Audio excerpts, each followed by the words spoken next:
Good morning, good afternoon, good evening. This is Jackson from Creative Maestro Photography. Now Team Maestro.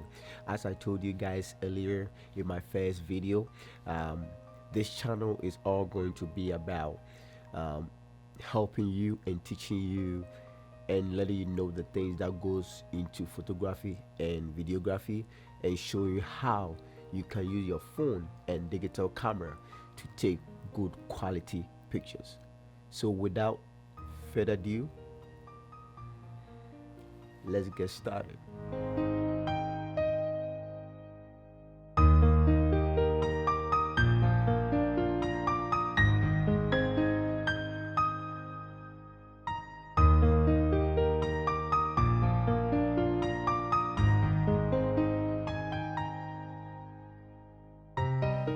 Welcome back, guys. Today I'm going to be showing you three essentials of photography and videography. You can have the most expensive equipment, or you buy the best camera or lens, but not being able to understand these three essentials of photography and videography will render your equipment useless or meaningless, because you can't be able to take quality pictures. One thing that I would throw out there is that it is not easy. Learning photography and videography is not easy. It just doesn't come as easy as you might think. It is not like counting A, B, C, and D. It all involves patience, taking your time, making good judgment, and taking the right shot. I'm going to start with the basic essentials of photography, and that is what today we're going to be talking about. So there are three basic essentials of photography. The first one is ISO, the second is aperture, and the last one is shutter speed. It doesn't matter where you can arrange it. Either one is very important, and each of them complement each other. So to have the right exposure, you need to know these three elements. So you might ask yourself, what is aperture? So um, to me, and in simple terms, aperture is it's basically the hole in your lens, and I'm going to use this um, lens to show you. So every lens have an f-stop number, and the widest it can go. Some will have an aperture of, let's say, as wide as 1.2. Some will have you know aperture of f10. But one thing that you have to understand is, the smaller the number, the wider the aperture. Likewise, the larger the number, the smaller the aperture, or the hole of the lens. So to me, aperture is is the hole right here. So let's take a look. So having that means it have a smaller aperture. So, like, let's say a larger number of, let's say, 22. Okay, so if you open your aperture, which is, let's say, an f.1, it means it's gonna open, right? So what does this mean? So light passes through this to get to your sensor, and having a smaller hole within the lens means that you prevent um, light to come through to get to the sensor. Having a larger aperture, right, or like a wider aperture, means that, like, you're gonna have a lot of light coming to your sensor. So aperture, like I said, is the f number, or the whole of your lens. And that is one thing that you need to know, and it's very important because it is a complement to the other two basic essentials to photography. So the next um, basic essential of photography and videography is ISO. Now you're going to ask yourself, what is ISO? What the heck is ISO?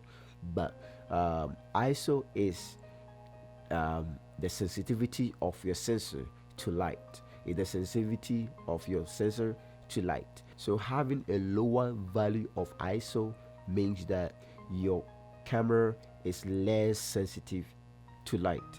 Likewise, if you have a larger value of ISO, it means that your camera is highly sensitive to light, so you allow more light to get through, this is how it captures more light. What does that mean? So some cameras do have, can go out to as low as 64, some will go as low as 50, some will go as higher as, let's say, 1200, or and some cameras will go up to, let's say, 64,000. You It's your responsibility, or just make sure that you get to know your camera manual very well, so you'll be able to take control of your ISO, or you'll be able to take control of your camera in capturing the best image or video from your camera. One thing that you have to know is that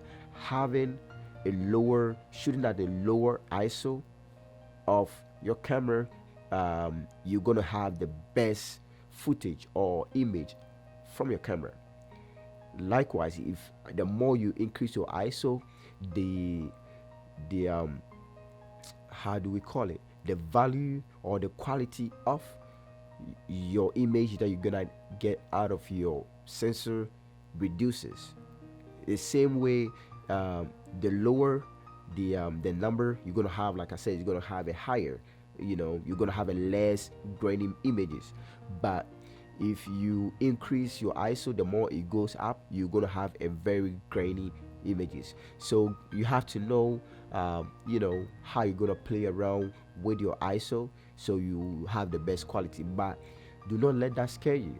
Okay, having a grainy image is way better than having an image that nobody can see, that is a darker image. So it doesn't matter, go out there, shoot, practice. And like I'm gonna say this probably through the channel, I'm going to say this several times: taking practice is the key for advancing in photography and videography. So the next one, or the last but not the least, essential of photography and videography, is shutter speed. So every camera have a shutter, or like a curtain that closes, that is in front of your sensor. So like using this camera for example, whatever is there is the mirror right there. Okay, is the mirror, and that is the shutter. So whenever you press for the picture to take, it opens within a certain amount of time for that image to be captured. So having a lower or higher shutter speed will determine whether you're going to have a very blurry image or a very sharp image.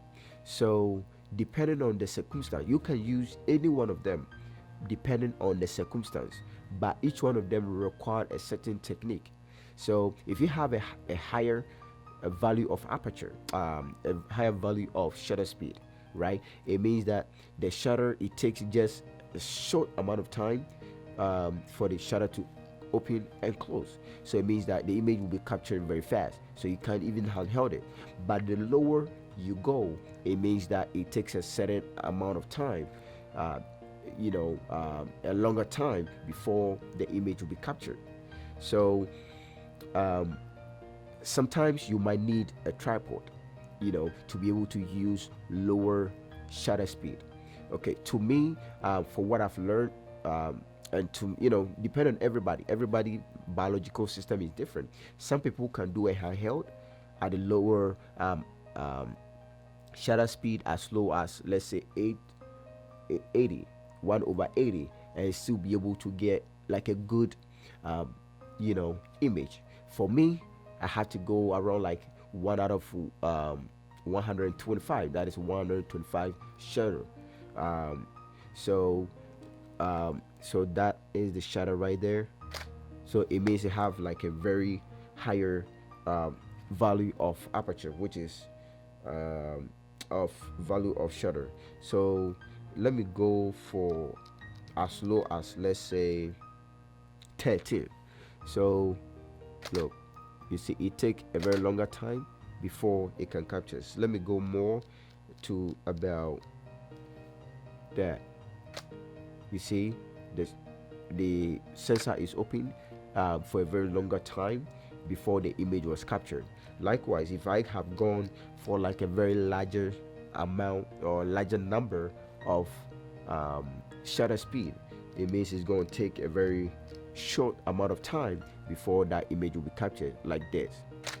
So within a very short amount, you're going to be able to take some. If you are able to use a tripod, right? If you have a tripod and your camera is there, it prevents the camera shake, or like, whenever you use a lower shutter speed, that camera shake, that it will come into your into your image. That tripod will be able to reduce those kind of shake.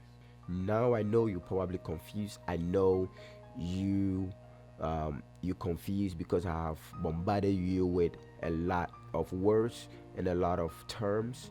But one thing that I'll tell you is, you can watch this video 2 3 times. Sometimes you might not get the first time. Different people capture information differently, right? Maybe it might take you like 2 3 times before you can absorb those information, and it's okay. Okay. Like I said earlier, photography is not as easy as 1 2 3 or ABCD. It takes practice. It takes practice and take practice. It doesn't matter whether somebody have done photography for 20 years. It doesn't matter whether somebody have done photography or videography for 100 years, or let's say a day. Okay, we all learn different things comes each and every day. Different lenses, different cameras, different stuff comes each and every single day. So learning and practicing will help you to master these things that comes every day. Like I'm gonna say one more time: practice, practice, practice. Practicing will help you to master the basics of photography. Okay, now that is the three basic essentials of photography and videography: the ISO, aperture, and shutter speed. Being able to master these three will help you to be able to capture good quality images and pictures. And make sure you learn the manual or study the manual that came with your camera or lens. Practice, practice, practice. It's not gonna take just one day. It's not just gonna take one time to take good picture or make a very good quality video. I know today I was nervous because this is my first time I've ever actually been in front of the camera to actually record. So it was kind of a little bit frustrating, and it was I was out of my comfort zone. I was nervous, but I hope you guys did enjoy this video. Please share, like, and comment on our on this video. Subscribe to the channel. Share this information. There might be somebody out there that will be looking to that, or this information will be very beneficial to. Please subscribe, like, and share. If you have any comment, just leave in the comment below, or just leave it in the comment below. Thank you all, and I hope to see you in the next video. And like I always say, keep thinking, keep dreaming, because your next idea will be your greatest idea. See you.